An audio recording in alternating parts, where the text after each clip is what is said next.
National crush Rashmika Mandanna Tollywood rowdy hero Vijay Deverakonda వివాహం ఈ నెల 26న ఉదయ్పూర్ లో జరగబోతున్న సంగతి తెలిసిందే. అందుకు సంబంధించిన ఏర్పాట్లు కూడా చకచకా జరుగుతున్నాయి. అయితే రష్మిక పెళ్లిపై కన్నడ సిటీ గ్యాంగ్ నుండి ఎవరైనా స్పందిస్తారా అని అంత ఆసక్తిగా అనుకుంటున్న టైంలో రక్షిత్ శెట్టి స్నేహితుడు ప్రమోద్ శెట్టి తనదైన శైలిలో కౌంటర్ ఇచ్చారు. రష్మిక పెళ్లి గురించి ప్రమోద్ శెట్టి మాట్లాడుతూ, నాకు రష్మిక పెళ్లి శుభలేఖ అందలేదు. ఒకవేళ ఆమె పిలిస్తే నేను తప్పకుండా వెళ్తాను, కానీ మాకు తెలుసు ఆమె మమ్మల్ని పిలవదని. ఇందులో కొత్తగా ఆశ్చర్యపోవడానికి ఏమీ లేదని అన్నాడు. గతంలో రక్షిత్ శెట్టి రష్మిక మధ్య జరిగిన నిశ్చితార్థం క్యాన్సిల్ అయిన తర్వాత వీరి మధ్య సంబంధాలు పూర్తిగా తెగిపోయిన సంగతి తెలిసిందే. రష్మిక తన జీవితంలో ముందుకు సాగిపోతుంటే రక్షిత్ శెట్టి పరిస్థితి ఏంటి అన్న ప్రశ్నకు ప్రమోద్ చాలా గట్టిగా సమాధానం ఇచ్చారు.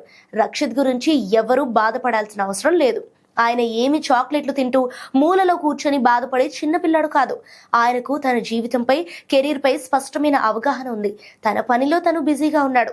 రక్షిత్ శెట్టి ప్రెజెంట్ తన తదుపరి ప్రాజెక్టులతో బిజీగా ఉన్నారని, పాత విషయాల గురించి ఆలోచించే సమయం ఆయనకు లేదని అన్నాడు.